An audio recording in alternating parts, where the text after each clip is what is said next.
Hello everyone. Today we will start with the third part of chapter 1 of class 12, which is sexual reproduction in flowering plants. So let's get started. तो हम gynoecium start करने से पहले एक term याद कर लेते हैं, वो है क्रायोप्रिजर्वेशन। तो cryopreservation is basically a process जिसमें हम प्रिजर्व करते हैं लिविंग सेल्स, ऑर्गन्स या फिर टिश्यूज को in extremely low temperature, typically around -196 degree Celsius at liquid nitrogen to halt all the biological activity and maintain their viability for future use. हम इस process से पोलन ग्रेन्स को भी store करते हैं, which can be used as pollen banks for in future purposes. Like pollen banks, you can see are similar to the seed banks.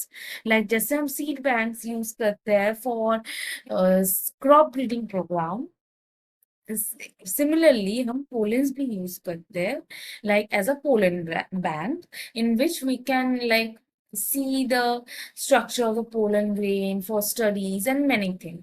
And in this whole process, the main point which you have to remember very clearly, which it is कि temperature कितने temperature में store होता है और क्या है, मतलब कौन से सब्सटेंस में हम स्टोर करते हैं कि -196 डिग्री सेल्सियस में वो स्टोर होता है और किस में स्टोर होता है, वो लिक्विड नाइट्रोजन में स्टोर होता है। वो डायरेक्टली क्वेश्चन आता है तुम्हारे सीबीएसई बोर्ड एग्जाम्स में भी एज वेल एज नीट में भी।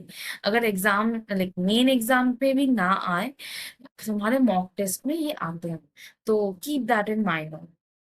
तो हम अब स्टार्ट करते हैं gynoecium. Gynoecium is the represents the male reproductive part of flower. हमने gynoecium बोला था कि a group of pistil present in a flower is known as together known as gynoecium. तो gynoecium represent क्या करता है, मेल फीमेल रिप्रोडक्टिव पार्ट। तो gynoecium के दो पार्ट है, एक है मोनोकार्पुलरी, एक है मल्टीकार्पुलरी। तो मोनोकार्पुलरी कौन से होते हैं, जिन flower like if the gynoecium is consist of single pistil it is known as मोनोकार्पुलरी।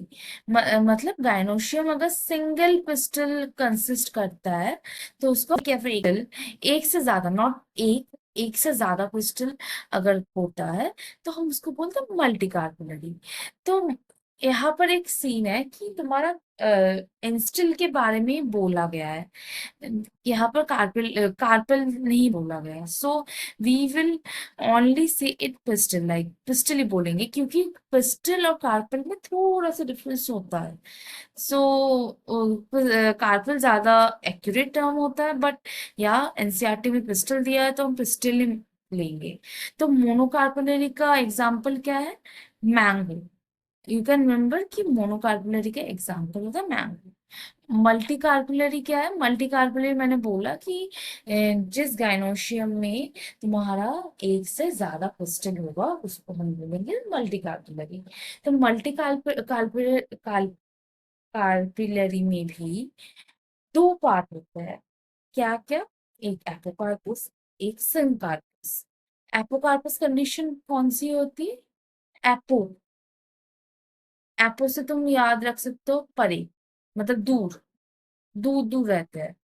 और सिन से क्या याद रख सकते हो, साथ, साथ याद रख सकते हो। बट हाँ, एपोकार्पस में क्या होता है, पहले हम ये जान लेते हैं कि एपोकार्पस में ये होता है कि जो मतलब मोर देन वन पिस्टल जो होता है वो एक साथ फ्यूज होता है। That is sorry, they are not fuse together, like they are free carpels, like ऐसे इंडिविजुअल कार्पल्स होते हैं। तो ऐसे individual carpels like individual pistils होता है बेसिकली। तो इंडिविजुअल पिस्टल्स होते हैं, फ्री होता है वो, हम उस कंडीशन को बोलते हैं एपोकार्पस। और सिनकार्पस क्या होता है, जब मोर देन लाइक कंडीशन तो एक है मल्टी कार्पुलरी का कि consist of more than one pistol. तो जब वो जो मोर देन वन पिस्टल होता है वो अगर फ्यूज होता है एक साथ, उसको हम बोलते हैं सिनकार्पस कंडीशन। तो उस एपोकार्पस कंडीशन का एग्जांपल क्या है, लोटस, रोज एंड माइकेलिया। तो माइकेलिया, तो हम इसका निमोनिक क्या याद रख सकते हैं, लवली रोज मी पॉलोजी, पॉलोजी से क्या याद रख सकते आप, एपो, और यहाँ पर एप्पल। तो क्या है, एपोकार्पस कंडीशन में लवली रोज, लवली से लोटस, रोज तो रोज ही होता है, मेक से माइकेरिया, तुम याद रख सकते हो। एंड सिन कार्पस में थोड़ा सा लेम लग सकता है कि सिन, सिन मतलब फ्यूज्ड, बट सिन का दूसरा होता है, दूसरा ये जो सिन होता है वो होता है पाप, पाप होता है, राइट। तो पापावर तुम ऐसे याद रख सकते हो। पापावर का दूसरा नाम पॉपी भी होता है। तो पाप से पापावर, सिन मतलब पाप, पाप से पापावर, तो तुम ऐसे याद रख सकते हो। और अब हम करेंगे कि ईच पिस्टल, हमें पता है पहले से, each pistol has three parts, stigma, style and ovary. तो हम अभी ये पढ़ते हैं। तो stigma, this is the stigma, it is a landing platform for pollen grain, like pollen grain first time यहाँ पर ही लैंड। तो यहाँ पर मैंने लिखा है it is landing platform for pollen grains. और इसके बाद ये है स्टाइल, ये स्लेंडर जो पार्ट होता है इसको हम बोलते हैं स्टाइल। स्टाइल क्या है, elongated slender part beneath the stigma, ये स्टिग्मा के नीचे है, बीनीथ, बीनीथ द स्टिग्मा। ये क्या है, ovary, ovary wall, ovary wall जो होती है, ओवरी वॉल फ्रूट बनाता है, जब फर्टिलाइजेशन होता है, फर्टिलाइजेशन होने के बाद ओवरी वॉल फ्रूट बनाती है, और ओव्यूल जो होता है वो सीड बनाता है। और लोक्यूल क्या है, लोक्यूल है is a basal bulge, like ये जो तुम्हारा बल्ज है ना, ये जो यहाँ पर एक स्वेल जैसा बल्ज, इसको हम बोलते हैं locule. It is a part of ये ये जो स्ट्रक्चर है इसको हम बोलते हैं प्लेसेंटा। प्लेसेंटा क्या है, एक cushion like structure, like tissue located inside ovarian cavity. ये जो ओवरी है, ओवरियन कैविटी है, ओवरियन कैविटी के अंदर ये प्लेसेंटा प्रेजेंट होता है। प्लेसेंटा कहीं भी हो सकता है, it can be present anywhere, ठीक है। अब यहाँ पर आते हैं, इसको हम बोलते हैं, ये जो पार्ट स्ट्रक्चर है इसको हम बोलते हैं ovule. Ovule can be one or many, यहाँ पर ओव्यूल एक भी हो सकता है, एक से ज्यादा भी हो सकता है, जनरली एक ही होता है, बट कुछ कुछ कंडीशन में एक से ज्यादा भी हो सकता है। ओव्यूल फर्दर फर्टिलाइजेशन के बाद सीड फॉर्म करता है। ओव्यूल को हम मेगास्पोरेंजियम भी बोल सकते हैं, क्योंकि इससे ही मेगास्पोर फॉर्मेशन होगा, ठीक है। यहाँ पर एक डंडा जैसा स्ट्रक्चर है, उसको हम बोलते हैं funicle. Funicle is stock, stock like structure. और फ्यूनिकल और ओव्यूल को, ओव्यूल के बीच में लाइक जो जॉइन करके रखता है, इसको हम बोलते हैं हाइलम, ठीक है। Hilum you can say like scar जैसा होता है, लाइक सीड, ऐसा सीड होता है ना तुम्हारा, लाइक अगर हम सीड को डिवाइड लाइक तोड़ते हैं ऐसे, तो यहाँ पर एक स्कार लाइक स्ट्रक्चर होता है, इसको हम हाइलम बोलते हैं। Basically it's a like joining, you can say joining between or the meeting point of funicle and ovule, like the joint where ovule and funicle meets, ठीक है। तो यहाँ पर एक और वो है कि हमने पढ़ा था कि ovule can be one or many. तो ओव्यूल अगर if number of ovule can be one, so उसका एग्जांपल क्या है, वीट, पैडी एंड मैंगो। तो ट्रिक क्या है, या इसका निमोनिक क्या हो सकता है, वाइज पीपल मेडिटेट, वाइस से वीट, पीपल से पैडी, मेडिटेट से मैंगो। जब मेनी होगा लाइक मेनी ओव्यूल्स, वो कौन से है, पपाया, वाटरमेलन एंड ऑर्किड्स। तो ट्रिक क्या है, pretty watering orchids grow in groups. तो प्रिटी से हम ये रख सकते हैं पपाया, वाटरिंग से वाटरमेलन, ऑर्किड तो ऑर्किड ही है, और grow in groups like many है, ग्रुप्स में है, तो ऐसे। तो अगर हम सम करें, लाइक हम अगर एक साथ बोलना चाहे कि वन और मेनी, तो हम ऐसे बोल सकते, wise people meditate but pretty orchids grow in group, like wise, wise से हम वीट, पीपल से हम पैडी याद रखेंगे, मेडिटेट से mango, but pretty watering, pretty से हम याद रखेंगे पपाया, वाटरिंग से watermelon, orchids grow in group, ठीक है। तो अब हम करेंगे, यहाँ पर हम देखेंगे स्ट्रक्चर ऑफ द ओव्यूल। तो ये जो ओव्यूल है, ओव्यूल फर्दर फर्टिलाइजेशन से सीड बना। तो ओव्यूल का जो स्ट्रक्चर है, यहाँ पर हमें बाहर में दो इंटीगुमेंट होता है। तो इंटीगुमेंट लाइक जनरली एक भी हो सकता है, एक से ज्यादा भी हो सकता है। तो अगर दो भी हो सकते हैं, एक से ज्यादा मतलब एक या फिर दो। तो अगर आउटर इंटीगुमेंट की बात हम करें उसको बोलते हैं हम टेस्टा, और इनर इंटीगुमेंट की बात अगर करें उसको बोलते हैं हम टेगमेंट। ये इन फर्दर जाके सीड पोल बनाता है, ठीक है। ये जो एंड है इसको हम बोलते हैं माइक्रोपाइलर एंड। माइक्रोपाइलर एंड तुम कैसे याद रखोगे कि ये माइक्रोपाइलर एंड होगा?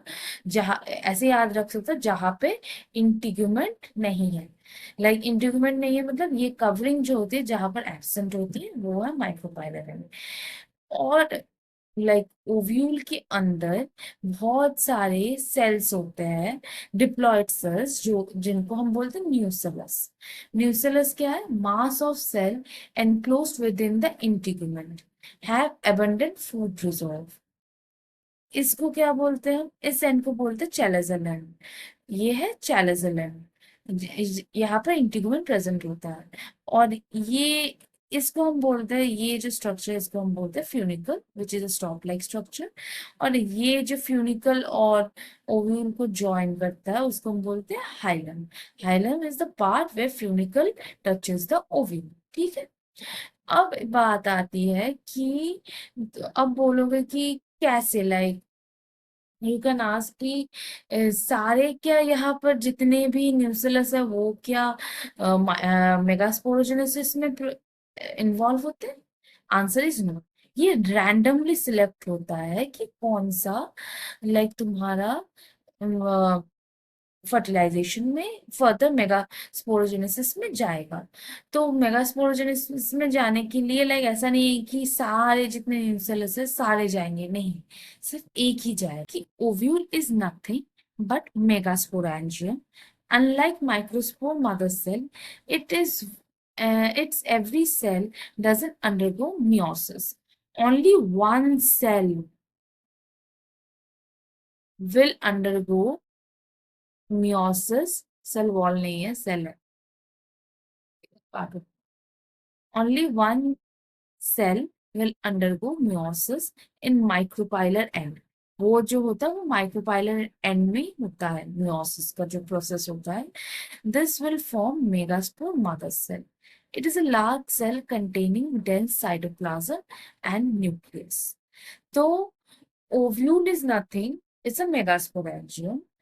Unlike microspore mother cell, like हमने क्या देखा था पोलन ग्रेन में, जब हमने पोलन का वो देखा था, डिवीजन देखा था कैसे पोलन ग्रेन बनता है, उसमें देखा था कि माइक्रोस्पोर जितने भी माइक्रोस्पोर मदर सेल होते हैं वो सारे मियोसिस जाते हैं। तो बट ये है कि in megaspore, in case of megasporangium वो ऐसा सीन नहीं होता। उसमें कोई एक ही सेल होता है न्यूक्लियस का जो मियोसिस में जाता है। और वो माइक्रोपाइलर एंड में प्रेजेंट होता है। लाइक माइक्रोपाइलर एंड में जितने भी न्यूक्लियस होते हैं उनमें से कोई एक तुम्हारा फर्दर जाएगा जो मेगास्पोर मदर सेल बनाने, ठीक है। का जो सेल होता है जो मेगास्पोर मदर सेल बनता है उसका कंटेंट बहुत डेंस होता है। It content dense cytoplasm and nucleus. तो याद रखना।